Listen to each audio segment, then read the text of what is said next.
The white woman, Hannah shouted at the black boy. Move, I can't sit beside you. You don't belong on this flight. Then she pulled out her phone and dialed out her friend, turning slightly away from the black boy. Phoenix Melissa, you won't believe who they sat me next to on this flight. Her eyes darted sideways to ensure Phoenix was listening. The standards have really fallen in first class these days. There's literally a black child beside me. Yes, a black child. And not even a well-dressed one. I specifically booked first class to avoid certain elements. And now they've got me practically babysitting an ape at these prices. I will make sure I frustrate him on this trip. Hannah had no idea she was making the biggest mistake of her life. She didn't know who was watching when she crossed the line. Now there was no escape, no way to run, no place to hide, just the consequences of her actions playing out in front of a plane full of witnesses with smartphone cameras already recording. In this story, you're about to witness the biggest karma that has ever occurred on a flight this year. And if you stand against prejudice and believe no one should be treated unfairly because of their skin color, hit that subscribe button now and type justice in the comments. It all began 3 hours earlier at LaGuardia Airport, where 8-year-old Phoenix Reynolds was about to experience the worst flight of his young life. The bustling Terminal B was filled with the usual chaos of a Friday afternoon. Among the sea of hurried travelers stood 8-year-old Phoenix Reynolds, his wide eyes taking in the excitement of the massive departures board above him. Phoenix wasn't your typical 8-year-old. The son of billionaire hotel magnate Marcus Reynolds, he carried himself with a quiet dignity that belied his ears.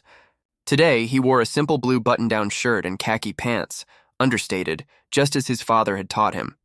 Our character speaks louder than our clothes, Marcus always said. At his side stood Vivian, his nanny for the past 3 years. She checked her watch nervously. Your father's running a bit late for the flight, but he texted that he'll definitely make it before boarding closes, she explained, adjusting Phoenix's backpack. Now remember what we packed for the flight, Phoenix nodded confidently. My book about space, my drawing pad, my headphones, and the special juice boxes that don't spill easily. He recited the list with pride. This wasn't his first rodeo in the skies. What made today special was the first-class ticket clutched in Phoenix's hand. A reward from his father for maintaining straight A's all semester despite the challenges of being in an advanced program. Marcus Reynolds believed in teaching his son the connection between hard work and reward, even when money was no object for their family. The pair made their way to the exclusive first-class lounge where Phoenix's ticket granted them access. As they settled into the plush seats, Vivian's phone buzzed urgently. Her face fell as she read the message. Phoenix, I'm so sorry, but my sister has been taken to the hospital. Worry creased her normally calm features. She's been in an accident and needs someone there right away. Phoenix's eyes widened with concern. Is she going to be okay? I hope so, but I need to go to her now. Vivian bit her lip, clearly torn between her responsibilities. Your father will be here soon, but will you be fine all alone till he comes? The young boy straightened his shoulders, summoning his most grown-up voice. It's okay, Vivian. I've flown with Dad lots of times. I'll be fine waiting by myself until he gets here. After several more assurances and a quick call to Marcus confirming he was indeed en route, Vivian reluctantly departed, leaving Phoenix, seated primarily in the first-class lounge with his book about the solar system already open on his lap. For 30 minutes, everything was fine. Phoenix read his book, occasionally glancing up to watch planes take off through the massive windows. The lounge attendants, recognizing him as a Reynolds, discreetly checked on him while respecting his space. Then Hannah Mercer entered the lounge. Hannah was everything Phoenix wasn't, loud, demanding, and obsessed with appearances. Her designer suit probably cost more than what most people in the terminal earned in a month. Her blonde hair was pulled back in a severe style that matched her expression. As the senior VP of marketing for the Lux Hotel Group, the main competitor to Reynolds Hospitality Hotel, Hannah was accustomed to getting exactly what she wanted when she wanted it. Her sharp eyes scanned the lounge, immediately landing on Phoenix, the only child in the premium space. Her lips pursed as if she'd tasted something sour. Approaching the check-in desk, she made no effort to lower her voice. Is that child really flying first class? The question dripped with disbelief and something darker. The gate agent glanced over at Phoenix, who had shrunk slightly behind his book, pretending not to hear. Yes, ma'am. He has a valid first-class ticket. Hannah's eyebrows arched dramatically. Really? And he's what, 7? I wouldn't know, ma'am, but his ticket is in order. The agent's professional tone concealed any offense at the questioning. They're letting anyone in these days, Hannah muttered loud enough for both the agent and Phoenix to hear clearly. First class used to mean something. Phoenix kept his eyes fixed on his book, but his small shoulders tensed. He'd heard comments like this before. His father had explained that some people carried ugliness in their hearts and projected it onto others. Hannah settled herself at the far end of the lounge, occasionally shooting glances at Phoenix as if High's mere presence contaminated the exclusive space. When the pre-boarding announcement came for their flight to San Francisco, Hannah gathered her things with sharp, irritated movements. Phoenix texted his father, "We're boarding now. How close are you?" The response came quickly. "Traffic is terrible. Go ahead and board. Save our seats. I'll make it before the doors close. Love you, champ." As Phoenix approached the gate, his first-class ticket in hand, he found himself directly behind Hannah in the priority boarding line. He could feel her eyes on him, assessing, judging. The gate agent smiled warmly at Phoenix. "Welcome aboard, Mr. Reynolds. Enjoy your flight." The gleaming cabin of the first-class section welcomed Phoenix as he stepped aboard the flight to San Francisco. The soft lighting and spacious seating were familiar to him, though the experience never lost its magic. Unlike many privileged children, Phoenix never took these luxuries for granted. A testament to his father's intentional parenting, he made his way down the aisle, his boarding pass indicating seat 3A, a window seat with a perfect view of the wing and beyond. He settled in, carefully placing his backpack under the seat in front of him. The leather seat dwarfed his small frame as he buckled his seatbelt and pulled out his book about space exploration. Phoenix had dreams of becoming an astronaut someday. Not that he needed to work with his father's billions, but Marcus had instilled in him a deep belief that purpose came from contribution, not inheritance. The peaceful moment didn't last long. Phoenix's vision caught a flash of movement as Hannah Mercer stopped, abruptly in the aisle beside his row. Her eyes darted from her boarding pass to the seat number above, then back to Phoenix. The realization that she would be sitting next to the child she had just disparaged in the lounge twisted her features into a mask of displeasure. "Excuse me," Hannah called sharply to a passing flight attendant. Tasha, according to her name tag. "There must be some mistake with my seating assignment." Tasha approached with a professional smile. "How can I help you, ma'am?" Hannah lowered her voice, but not enough to prevent Phoenix from hearing every word. "I didn't pay $3,000 for a first-class ticket to sit next to a child," she said, her eyes flicking dismissively toward her submissive poor Phoenix. Then she added with a meaningful look, especially a black one. The implication hung in the air, clear, ugly, unmistakable. Tasha's smile remained fixed, but her eyes hardened slightly. She'd been flying long enough to recognize the coded language of prejudice. "I understand your concern, ma'am, but I'm afraid the flight is completely full today. We have no other available seats in first class. What about an empty seat in business class? I'd rather sit there than—" Hannah trailed off, gesturing vaguely toward Phoenix, who pretended to be absorbed in his book. "I apologize, but we're at full capacity today. Every seat on the aircraft is assigned." Tasha's tone was polite but firm. "If you'd prefer to take a later flight, I can check availability, but you would need to deplane now and speak with the gate agent." Hannah's face flushed with anger as she glanced at her watch. "That's impossible. I have a meeting tomorrow morning that I cannot miss." With a dramatic sigh, she reluctantly slid into seat 3B. Phoenix could feel waves of hostility radiating from her as she aggressively stowed her designer bag in the overhead compartment, nearly hitting another passenger in the process. Hannah settled into her seat, shifting as far away from Phoenix as the confines of first class would allow, pressing herself against the opposite armrest, as if proximity to the child might somehow contaminate her. The space between them seemed charged with tension as other passengers continued boarding. Phoenix, raised to be unfailingly polite despite any circumstance, gathered his courage and turned toward his crewmate. "Hello, ma'am. I'm Phoenix," he said in a clear, well-modulated voice, extending his small hand. "Nice to meet you." Hannah stared at his outstretched hand as if he'd offered her a dead fish. Her eyes traveled from his hand to his face with such naked contempt that several nearby passengers exchanged uncomfortable glances. "Look," she said in a low, cutting tone, "I don't think you belong in first class. Your kind should stay in the back." The words landed like physical blows. Phoenix's hand slowly retreated, his hopeful expression crumbling before reassembling into a careful mask of dignity. He'd encountered racism before, but the raw hostility from this stranger still cut deep. A silver-haired woman across the aisle gasped audibly. A businessman in the row ahead turned to stare, but no one said anything. That peculiar public display that enables bad behavior to continue unchecked. Phoenix quietly turned away, focusing his gaze out the window where ground crews skirted about their duties. Hannah pulled out a pair of expensive noise-canceling headphones, the latest model that hadn't even hit the market yet, and placed them over her ears with exaggerated relief, as if she'd successfully created a barrier between herself and the child she found so objectionable. The flight attendants moved through the cabin, offering pre-departure beverages to the first-class passengers. When Tasha reached their row, she gave Phoenix a warm smile. "Would you like some apple juice, young man?" she asked. Phoenix nodded politely. "Yes, please, thank you," Hannah interrupted without removing her headphones. "Make sure he doesn't spill it. I'm wearing Armani."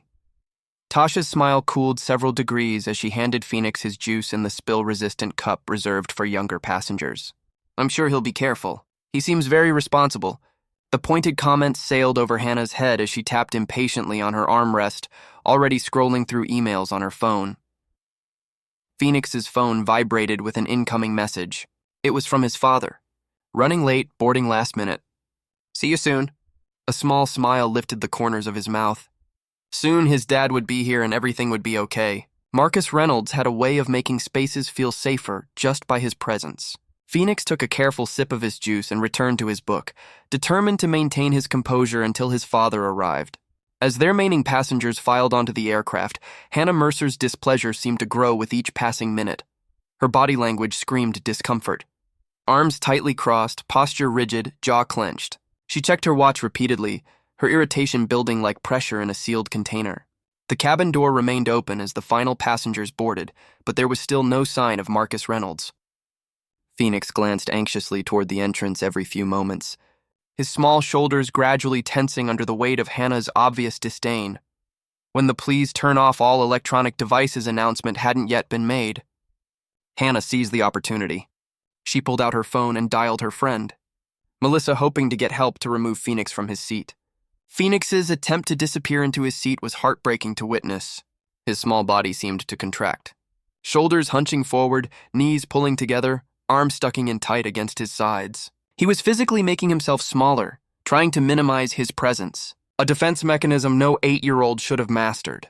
A different flight attendant, James, according to his name tag, approached their row, having noticed the one-sided conversation. "Ma'am, we'll be closing the cabin door soon. You'll need to switch your phone to airplane mode," he said professionally. Hannah waved him off dismissively while wrapping up her call. "I've got to go, Melissa. Yes, I'll definitely file a complaint about the seating arrangement. This is completely unacceptable." As she finally ended the call, Hannah turned to James with an exaggerated sigh. "I cannot believe your airline expects paying customers to babysit during their flights. Is there any possibility of a seat change? Anywhere else would be preferable." James's professional facade didn't slip, but his eyes briefly flicked to Phoenix, noting the child's withdrawn posture and downcast eyes. "I apologize, but we're completely full today, as my colleague mentioned earlier," he explained. Then, quite deliberately, he turned his full attention to Phoenix. "Young man, would you like some extra snacks for the flight? We have some special cookies that aren't part of our regular service." Phoenix looked up, surprised momentarily, displacing his discomfort. "Yes, please." "Thank you," he replied softly. "I'll bring those right over once we're at cruising altitude," James promised with a warm smile. Turning back to Hannah, his expression cooled noticeably. "Is there anything else you need, ma'am?" Hannah's lips tightened. "Just some peace and quiet would be nice," she muttered, glaring at Phoenix as if he'd been chattering non-stop instead of sitting in silent endurance of her abuse. As James moved away, the captain's voice came over the intercom, announcing they were third in line for takeoff. The cabin door was closed. Marcus had not made it aboard. Phoenix's face fell as he realized his father wouldn't be joining him after all. He reached for his phone, likely to check for messages, but the flight attendants were already ensuring all devices were switched off for departure. Everyone was ready for takeoff, leaving Phoenix alone with his tormentor for the next 5 hours. Hannah made a show of checking her watch again, sighing dramatically, and reclining her seat to the maximum allowed position. Another small act of dominance over the shared space. James soon returned as promised with a special package of cookies for Phoenix. "These are actually my favorite," he confided with a wink. "They're usually reserved for our international first-class service." Phoenix's genuine thank you was met with another eye roll from Hannah, who had already summoned a different flight attendant to order a glass of champagne to help endure this flight. For a brief period, an uneasy calm settled over the cabin. Phoenix quietly read his book while carefully eating his cookies, making sure not even a single crumb fell in his side of the armrest. Hannah alternated between working on her laptop and casting irritated glances at her seatmate. Approximately 45 minutes into the flight, the captain's voice returned over the intercom. "Ladies and gentlemen, we're expecting some turbulence ahead. I've turned on the fasten seatbelt sign. Please return to your seats and ensure your seatbelts are securely fastened." Hannah had just left for the restroom moments before. Phoenix continued reading, already safely buckled in his seat. When Hannah finally returned, her face was flushed with irritation as she noticed Phoenix's space exploration book, and the corner of his small backpack had shifted slightly onto her side of their shared area during Tharaki air. Hannah's reaction was wildly disproportionate. She grabbed Phoenix's book and backpack, shoving them roughly back toward him. "Keep your things on your side," she snapped loud enough for several rows to hear. The book tumbled from Phoenix's hands, fallen to the floor. The backpack, which had barely encroached on Hannah's space, was now crumpled against the window. "I'm sorry," Phoenix said quietly, his eyes downcast as he reached down to retrieve his book. The pages had bent when it fell, as creating a permanent crease in his prized possession. Hannah wasn't finished. As if his quiet apology had further provoked her, she leaned in closer, her voice dropping to a venomous whisper intended for his ears alone. "I bet your parents didn't teach you manners. Typical." The word typical hung in the air between them, loaded with prejudice and assumption. Phoenix's small face remained carefully composed, but the slight trembling of his hands as he straightened his book pages revealed the impact of her words. In the row directly behind them, a first-class seat remained empty. The seat was assigned to Marcus Reynolds, who had apparently missed the flight. Phoenix was truly on his own, enduring an escalating barrage of hostility from a woman who had no idea that her actions were being observed by more than just the uncomfortable passengers around them. A flight attendant passing by noticed Phoenix's reamed eyes, but misinterpreted the cause. She quietly offered him a tissue, which he accepted with a polite nod. Hannah's smug expression suggested she believed she'd put the child properly in his place. Have you ever witnessed someone mistreating a child in public and wished you could do something about it? What would you have done in this situation? Share your thoughts in the comments below, and don't forget to subscribe to the channel now. The tension between Hannah and Phoenix was building toward an explosive confrontation. But suddenly a strange thing happened. The aircraft door was opened for someone. A commotion erupted at the entrance. Marcus Reynolds, impeccably dressed in a tailored charcoal suit despite his rush, was escorted aboard by the lead flight attendant. His commanding presence caused several passengers to look up and take notice, except for those in row 3, where Phoenix sat trapped in his own private nightmare. "We appreciate you holding the flight, Captain," Marcus said, his deep voice carrying the natural authority of someone accustomed to being heard. "The traffic situation was unprecedented." Marcus made his way down the aisle of first class, his eyes searching for Hisson. When he spotted Phoenix sitting by the window, tension visibly eased from his broad shoulders. What he also noticed, and what made his brow furrow slightly, was the rigid posture of his son and the clear discomfort on the child's face. Checking his boarding pass, Marcus was surprised to find his seat assignment was directly behind Phoenix and the woman seated next to him. This hadn't been the original arrangement. He'd booked adjacent seats for himself and Phoenix, but the last-minute rebooking due to his delay had resulted in this new configuration. Marcus slid into his seat without drawing attention from either Phoenix or Hannah. He could see the back of Hisson's head, the small shoulders held too tight for a child his age. Marcus pulled out his noise-canceling headphones and placed them over his ears, then opened his tablet to check mails that had accumulated during his mad dash to the airport. His business empire didn't stop for flight delays. Distracted by an urgent message from his London office, Marcus focused on his screen for those crucial few minutes, unaware of the tension building to a breaking point just inches away. The aircraft had reached cruising altitude and the seatbelt sign had been turned off. Flight attendants moved through the cabin offering beverages. When they reached row 3, Phoenix politely requested apple juice while Hannah ordered sparkling water with a proper glass, not plastic. The drinks were served and Phoenix carefully placed his juice on his tray table, meticulously making sure it was stable. However, fate intervened in the form of unexpected turbulence. A sudden drop that caught everyone by surprise. The juice toppled despite Phoenix's precautions. Most of it splashed onto his own tray and lap, but a small amount, no more than a few drops, spattered onto the sleeve of Hannah's designer suit. Phoenix's reaction was immediate and sincere. He grabbed his napkin and held it out to Hannah, his eyes wide with genuine concern. "I'm so sorry, ma'am," he said, his voice steady despite his obvious anxiety. The turbulence made it spill. "Please use my napkin." It was a reasonable response to a minor accident, the kind of thing that happens countless times on flights around the world every day. Most adults would have accepted the apology, dabbed at the small spots, and moved on with their day. But Hannah Mercer was not most adults. Her reaction was so disproportionate, so immediate, that passengers several rows away would later describe it as explosive. Her face contorted with rage as she stared at tetany droplets on her sleeve, as if they were battery acid eating through her skin. "This is a $5,000 suit," she screamed, causing conversations throughout the cabin to halt abruptly. "Do you have any idea what you've done? You people don't understand the value of things." The phrase, "you people," hung in the air like poison, its implication unmistakable to everyone within earshot. Several passengers exchanged shocked glances while others deliberately looked away, uncomfortable with the escalating scene. Phoenix's hand, still offering the napkin, began to tremble slightly.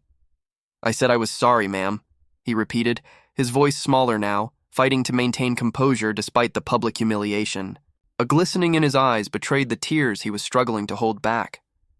"Sorry doesn't fix this," she spat, her voice dripping with contempt. "You shouldn't even be in first class. Then..." In a moment that would soon be viewed by millions across social media platforms worldwide, Hannah Mercer crossed a line from which there was no return. In a burst of uncontrolled rage, she raised her hand and slapped Phoenix Reynolds hard across his face. The sound of the slap seemed to echo through the suddenly silent cabin.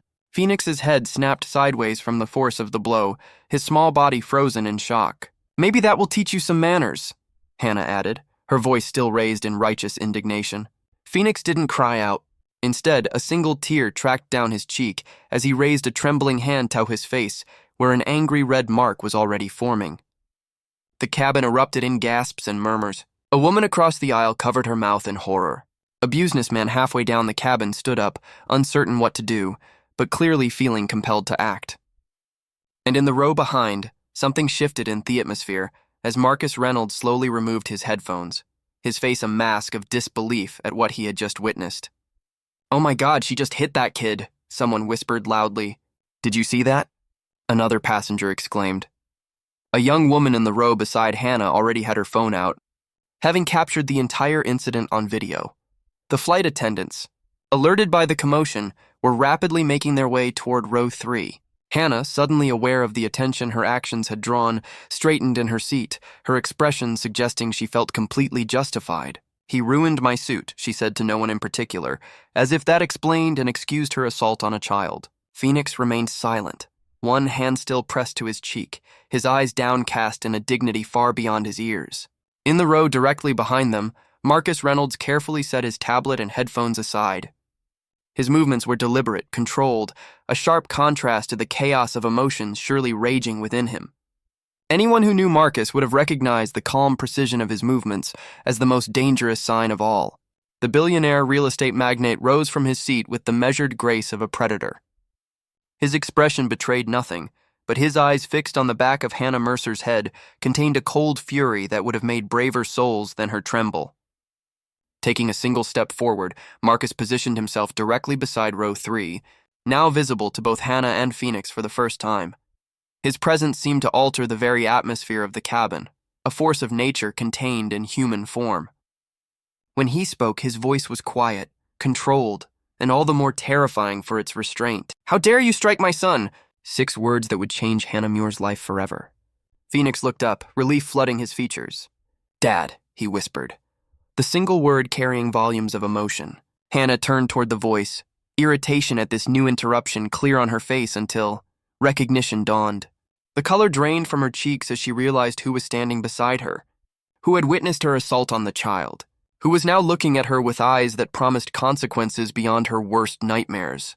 Marcus Reynolds, billionaire, philanthropist, and the father of the child she had just slapped across the face. What do you think is the appropriate consequence for someone who strikes a child in public? Let me know your thoughts in the comments below, and hit the subscribe button now. Time seemed to stand still in the pressurized cabin as Marcus Reynolds' words hung in the air between them.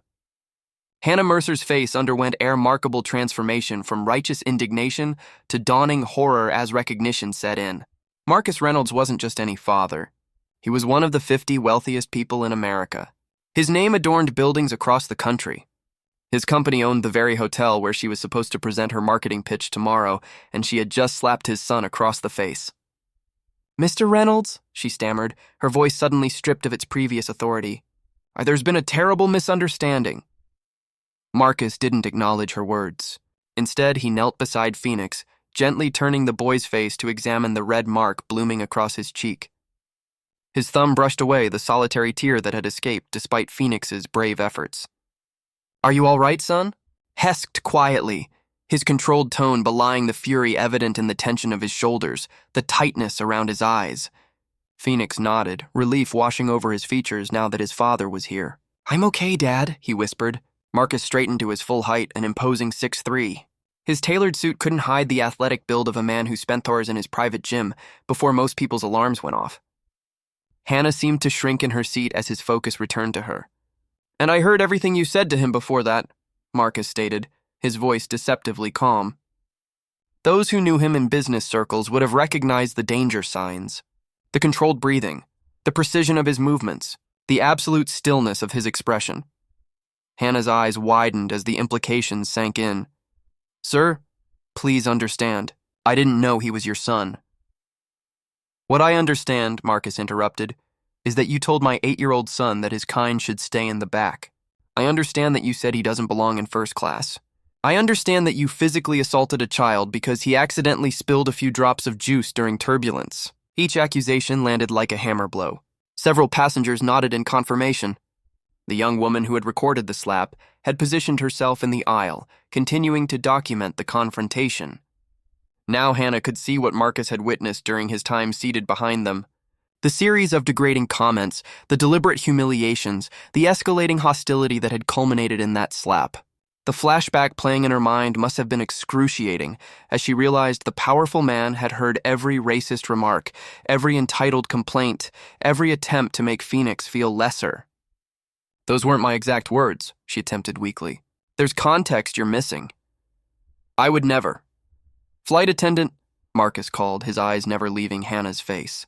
His voice carried without being raised, the natural authority of someone accustomed to being listened to.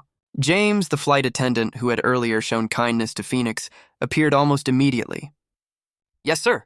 I'd like to speak with the air marshal on this flight," Marcus stated. "A passenger has physically assaulted my minor son, and I intend to press charges." The words "press charges" seemed to finally break through Hannah's shock. "No, wait, you can't be serious." Panic bloomed across her features. It was barely a tap. "Here you in my suit." By now, 2 additional flight attendants had arrived along with the chief purser. The commotion had drawn the attention of the entire first-class cabin and beyond, with passengers in business class craning their necks to see what was happening. "Sir, we take any physical altercation extremely seriously," the chief purser assured Marcus. "I've already alerted the captain and our air marshal will meet us soon. We'll need statements from everyone involved and any witnesses." A middle-aged woman seated across the aisle spoke up immediately. "I saw everything." That woman, she pointed directly at Hannah, slapped the child after he accidentally spilled his drink during turbulence. He apologized politely and she hit him anyway. "She's been awful to him since boarding," added another passenger, a distinguished-looking gentleman in his 60s, making comments about him not belonging in first-class disgraceful behavior. Hannah's head swiveled from one accuser to the next, the reality of her situation beginning to sink in. Her face had gone from pale to ashen as her professional future began to dissolve before her eyes. "This is ridiculous," she attempted, her voice higher than before. "It was a simple misunderstanding. The child was disruptive the entire flight." Marcus's expression didn't change, but something dangerous flickered in his eyes. He turned to Phoenix, his voice gentling. "Son, has she been treating you like this the whole flight?" Phoenix glanced at Hannah, then back to his father. Despite everything, there was a moment of hesitation, a child's natural reluctance to get anyone in trouble, even someone who had mistreated him. "It's okay to tell the truth," Marcus assured him. "You're not the one causing trouble here." Phoenix nodded slowly. "Yes, Dad," he admitted quietly. "Since we got on the plane, but I didn't want to cause problems. I knew you were coming, and I thought I could just wait." The simple dignity in his son's response seemed to affect Marcus deeply. He placed a hand on Phoenix's shoulder, a gesture of both comfort and pride. "You did nothing wrong," he said firmly, ensuring his son heard the words clearly. Then straightening again, the warmth in his expression vanished as he turned back to Hannah. The air marshal had arrived, a plain-clothed man with an unmistakable air of authority. "I understand there's been an incident involving a minor," he said, professionally assessing the situation. "This woman struck my son across the face," Marcus stated flatly. "There are multiple witnesses, and I believe at least one passenger has video evidence. I want her arrested when we land." Hannah began to truly panic now. "No, please. You don't understand what this will do to my career, my life. Perhaps you should have considered that before assaulting a child," responded the air marshal without sympathy. The young woman who had been recording stepped forward. "I have the whole thing on video," she confirmed. "I started recording when she began yelling about her suit. I can email it to you right now." "I appreciate that." The air marshal said, "Please also keep that video secured. It will be important evidence." Hannah's breathing had become rapid and shallow, the reality of her situation crashing down around her. "Mr. Reynolds, please." She tried again, desperation clear in every syllable. "I have a presentation tomorrow. This is a crucial deal for my company. Surely, we can resolve this without involving the authorities." Marcus regarded her with the same expression he used when considering whether to demolish a failing property or repurpose it. "The time for private resolution passed the moment you put your hands on my son," he said, each word precisely measured. "You chose your actions. Now you can face their consequences." The chief purser stepped in. "Ma'am, we'll need to move you to a different seat for the remainder of the flight. Mr. Reynolds, we can offer you and your son more comfortable arrangements as well." Marcus nodded. "I'd appreciate that. My son has been through enough today." As Hannah was escorted to exchange a seat with another person in the last row of business class, a public demotion that seemed fitting given her earlier comments, the whispers throughout the cabin grew louder. Passengers were already on their phones, some texting about the incident, others searching for information about the players in this real-life drama. And in the digital realm, things were moving even faster. The video of Hannah slapping Phoenix had already been uploaded to social media with the caption, "Woman slaps billionaire's son on flight. Doesn't know dad is sitting behind her." Within minutes, it had been shared hundreds of times. By the time the plane landed, that number would reach tens of thousands. Marcus settled into his new seat beside Phoenix, who leaned against his father's shoulder. The ordeal finally catching up with him. "I'm proud of how you handled yourself," Marcus told him quietly. "Your mother would be proud, too." Phoenix managed a small smile at the mention of his late mother. "She always said dignity can't be taken, only surrendered." Meanwhile, Hannah sat isolated in her new seat, her phone blowing up with notifications. Her boss had already just saw a video of you hitting a child on a plane. "Is that really Marcus Reynolds' son?" The video was spreading like wildfire across the internet. Hannah's career, reputation, and future were disintegrating with each passing minute, all because she couldn't control her prejudice and temper for a few hours on a flight. Justice was already being served at $35,000 FTU, but the full reckoning was yet to come. For Hannah Mercer, this wasn't just a bad day. It was the beginning of the end of life as she knew it. What would you do if someone slaps your child in your presence? Share your thoughts in the comments. As the flight began its descent, Hannah Mercer was about to discover that her actions had set in motion consequences far beyond anything she could have imagined. When powerful people like Marcus Reynolds get involved, justice isn't just swift, it's comprehensive. As the aircraft continued its journey toward San Francisco, the atmosphere in the cabin had irrevocably changed. In the aftermath of Hannah's assault on Phoenix, a strange sense of community had formed among the passengers, strangers united by their witness to an injustice and its unfolding consequences. The air marshal moved methodically through the cabin, collecting statements from witnesses. One by one, passengers recounted what they had seen and heard. Hannah's persistent belittling of Phoenix, Harris's comments, and ultimately the shocking moment when she struck the child across the face. Each testimony built an airtight case against her. Hannah sat isolated in her reassigned seat, a pariah in business class. Flight attendants performed their required duties with icy professionalism, but their warmth was reserved for other passengers. The contrast couldn't have been more stark. From self-important first-class passenger to social outcast in the span of minutes. Meanwhile, Marcus had moved to sit beside Phoenix, his arm protectively around his son's shoulders.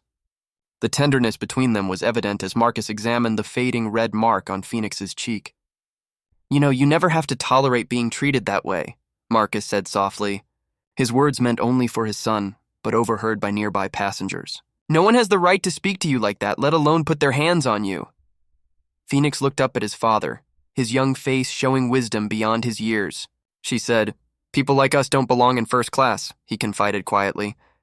The hurt in his voice was evident, though he tried to hide it. Marcus nodded solemnly. "That's why we must always conduct ourselves with dignity, even when others don't," he explained. "Your response to her behavior showed more class than anything she could ever buy with her money." This quiet father-son moment stood in stark contrast to the digital storm brewing beyond the aircraft. The video of Hannah slapping Phoenix had gone supernova online, spreading across multiple platforms with astonishing speed. Hashtags were forming. "First-class assault, flying while black. Consequences are real." In her isolated seat, Hannah's phone had begun vibrating non-stop with notifications. As the aircraft briefly passed through an area with in-flight Wi-Fi connectivity, the messages flooded in social media alerts, text messages, emails, digital evidence of her life imploding in real time. Among these messages was one that turned her already pale face ghostly white. A text from her CEO, meeting canceled. "Don't come to the office Monday. HR will contact you." 6 hours ago, Hannah had been preparing to deliver a career-making presentation. Now her professional life was disintegrating at 35,000 Taltadev. As the aircraft began its descent into San Francisco International Airport, the captain's voice came over the intercom with an unusual announcement. "Ladies and gentlemen, upon landing, we ask that you remain seated until certain passengers have deplaned. Law enforcement officers will be boarding the aircraft. We appreciate your cooperation." The meaning was clear to everyone on board. Hannah Mercer's day of reckoning wouldn't wait for standard deplaning procedures. When the aircraft reached the gate, the door opened to reveal 4 police officers waiting in the jetway. The lead officer stepped aboard and spoke briefly with the chief purser before approaching Hannah's seat. "Ma'am, we need you to come with us," the officer stated firmly. It wasn't a request. Hannah gathered her belongings with trembling hands, her designer suit now seeming like costume jewelry, flashy but ultimately worthless in the face of real consequences. As she was escorted down the aisle toward the exit, she kept her eyes down, avoiding the stares of her fellow passengers. Just before reaching the door, she passed Marcus and Phoenix's row. For a moment she paused, perhaps contemplating a final plea or apology, but Marcus's unwavering gaze offered no forgiveness. This wasn't a problem she could talk her way out of with privilege or connections. This was justice in motion. As Hannah disappeared into the jetway, flanked by officers, Phoenix watched with mixed emotions evident on his young face. Relief, vindication, but also a certain sadness that spoke to his inherent compassion, even for someone who had treated him so poorly. When Marcus and Phoenix finally declined 20 minutes later, they were stunned to find a small contingent of media already gathered at the gate. The video had spread so widely that local news outlets had dispatched reporters to capture the aftermath. Cameras flashed as Marcus guided Phoenix through the terminal, his hand protectively on Hisson's shoulder. "Mr. Reynolds, can you confirm that your son was assaulted on the flight? Will you be pressing charges against Hannah Mercer? Phoenix, how are you feeling?" Marcus shielded his son from the barrage of questions with practiced ease, offering only a brief statement. "My son was assaulted by another passenger who made racist comments throughout the flight. We're cooperating with authorities and we ask for privacy as Phoenix processes this unfortunate experience." 3 weeks later, the story had evolved from viral video to national conversation. A news anchor on a major network delivered the update to millions of viewers. Former marketing executive, Hannah Mercer has been formally charged with assault on a minor, with a hate crime enhancement following. The now infamous airplane incident involving the son of Billionaire, real estate developer Marcus Reynolds. The anchor continued in a related development. Reynolds Hospitality Group has announced its acquisition of Lux Hotels International Mercer's former employer in a deal finalized yesterday. Industry analysts note that while the acquisition had been rumored for months, the timeline appears to have been accelerated following the incident. Meanwhile, across town, Phoenix Reynolds stood at a podium addressing a youth group focused on leadership and social justice. At just 8 years old, he spoke with remarkable poise about his experience. It was scary when it happened. He admitted to the room full of children and teenagers. "But my dad always says that how people treat you says more about them than it does about you." Nobody has the right to make you feel like you don't belong somewhere because of what you look like. The young audience applauded enthusiastically, many of them having watched the video that had now been viewed over 70 million times worldwide. Across the city, in a modest neighborhood far from her former luxury high-rise, Hannah Mercer loaded the last of her belongings into a small rental truck. The for rent sign in the window of her former apartment building seemed like the final punctuation mark on her previous life. Her 6-figure job was gone. Her reputation was in tatters. Her legal bills were mounting, and her future had been fundamentally altered by a moment of unchecked prejudice androge. That same evening at a gala event for the newly formed Hospitality Industry Diversity Initiative, Marcus Reynolds was introduced as the founding chairman. In his acceptance speech, he spoke about the importance of creating environments where everyone feels welcome. True luxury isn't about exclusivity, he told the assembled industry leaders. It's about dignity, ensuring that every person who walks through our doors is treated with respect, regardless of their appearance, background, or circumstances. The audience rose in a standing ovation, many knowing exactly what had inspired this new focus in Reynolds' already impressive career. 6 months after the incident, Phoenix and Marcus boarded another first-class flight. As they settled into their seats, a flight attendant approached with a warm smile. "Mr. Reynolds, Phoenix, it's wonderful to have you with us today," she said sincerely. "Can I get you anything before takeoff?" Phoenix smiled, the incident now a memory that had shaped him, but no longer defined his experience. "Apple juice, please," he requested politely. In a cup with a lid, just to be safe, Marcus and the flight attendant exchanged knowing smiles at Phoenix's small joke, evidence of healing and resilience in the face of adversity. As the aircraft taxied toward the runway, Phoenix looked out the window at the vast sky ahead.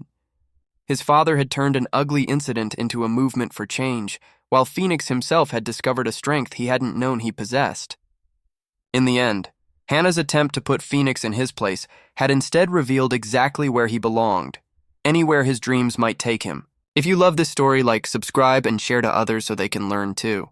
See you in our next video.